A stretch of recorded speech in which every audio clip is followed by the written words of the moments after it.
Just got done playing some Drag and Drive, and I've been working on this sick highlight reel. Check it out. That's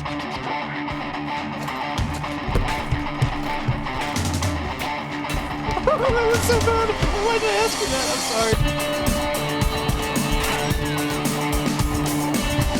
No, we're going in.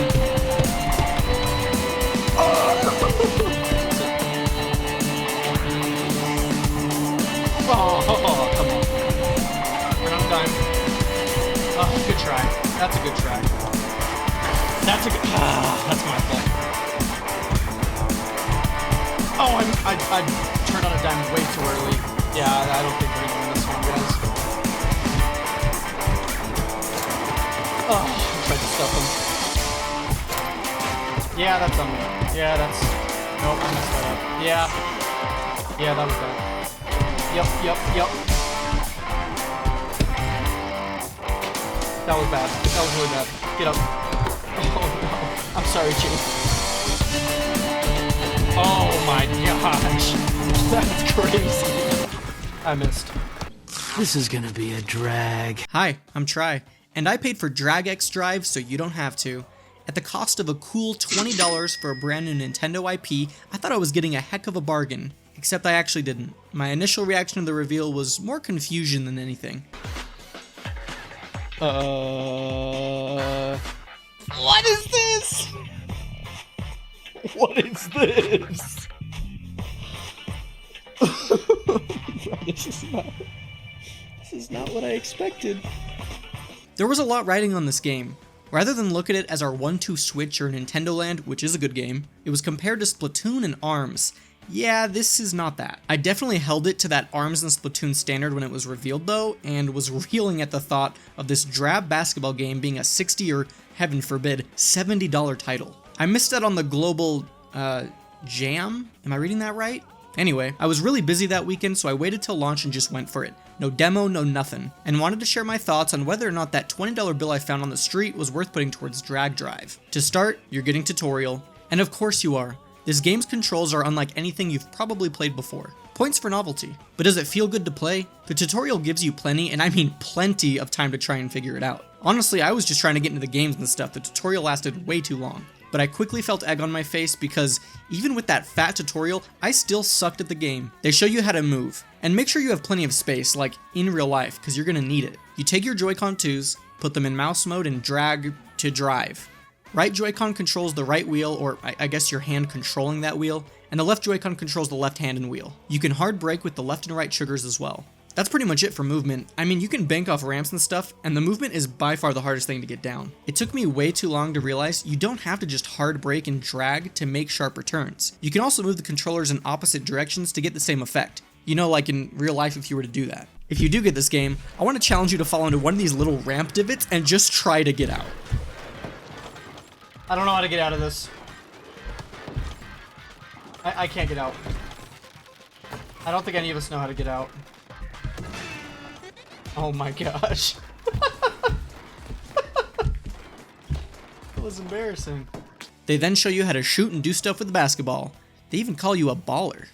They have way too much faith in us. It's pretty simple to shoot. You just lift from mouse mode, and the Joy-Con does a pretty good job of tracking where it is in relation to the game, and the hands feel pretty good to move around. Just flick your wrist to take your shot. The closer you are, the higher your chance of the ball actually going in. The real tough part is learning to dunk, because it mainly relies on your ability to bank off the ramp in the right direction and spacing away from the goal. You quite literally slam the Joy-Cons down in order to dunk it, and it took me way too long to figure that out. I'd go for a dunk in game and just kind of float before taking a garbage shot below the rim and landing on my freaking face. Pressing the R and L buttons at the same time will pass the ball. It's going to go in a pretty straight line to wherever you're facing, so if an opponent is between you and your teammate, they're definitely going to steal it. To take the ball from your opponent, you need to ram into them. You have to be facing them though, and with how hard it is to move in this game, it gets pretty tough to predict your opponent and hit them head on. Dunking is definitely the strongest thing in this game.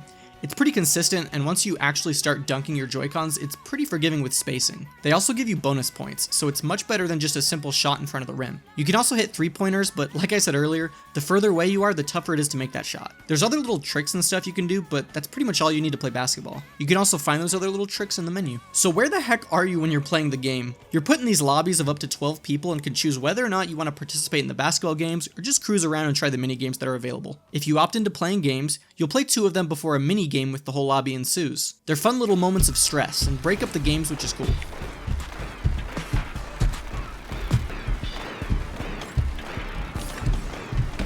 Did I just get first in something? Did I just get first place in something? I just got first place. I just got first.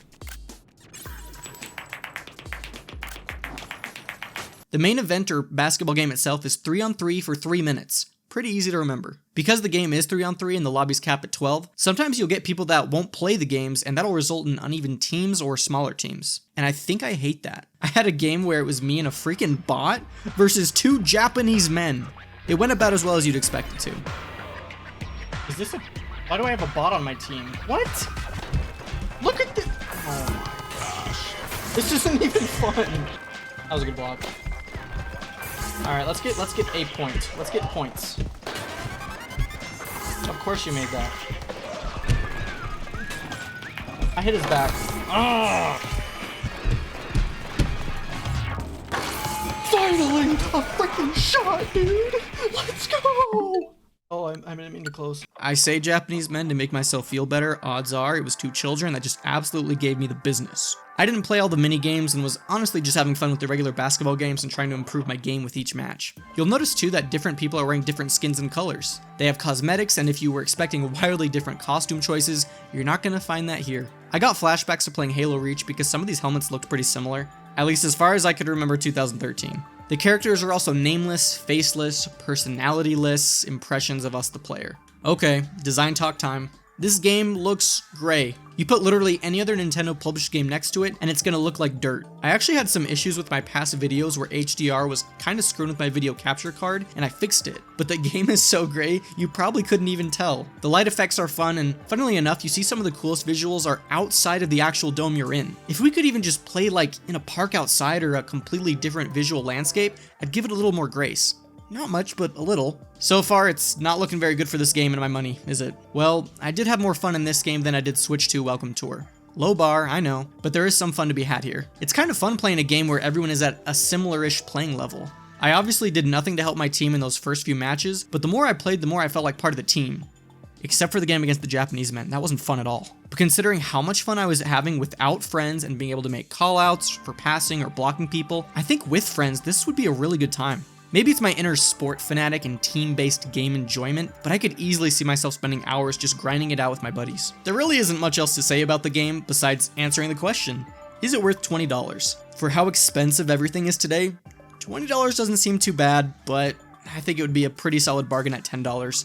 So it depends. I feel like you kind of know if you'd like this game before even playing it. I was excited to suck at this game and came away super hyped when I was actually able to pull off good plays or shots. Oh, I also had no idea where to put this in the script, but they encourage you to give each other high fives, and you can give yourself high fives. I really enjoyed slapping my own hands above my head to taunt my opponents and assert dominance.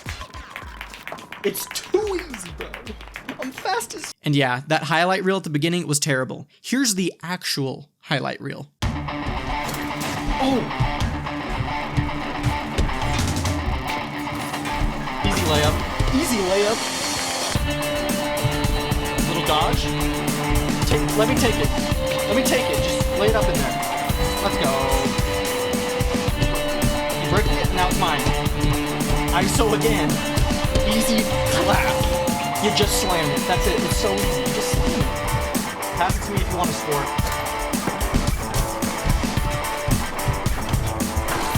That's what I said. I said what I said.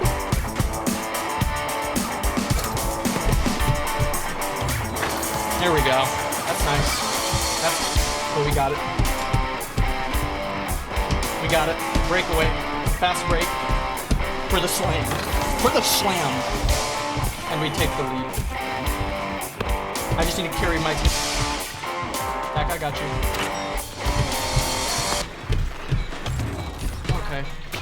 That was bad. But I recovered.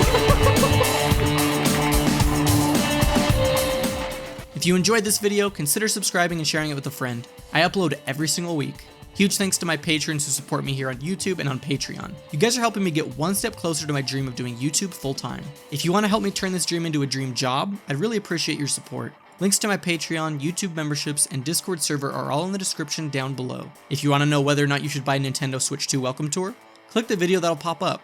Thanks for watching, I appreciate you being here, and as always, Thank you for all your support!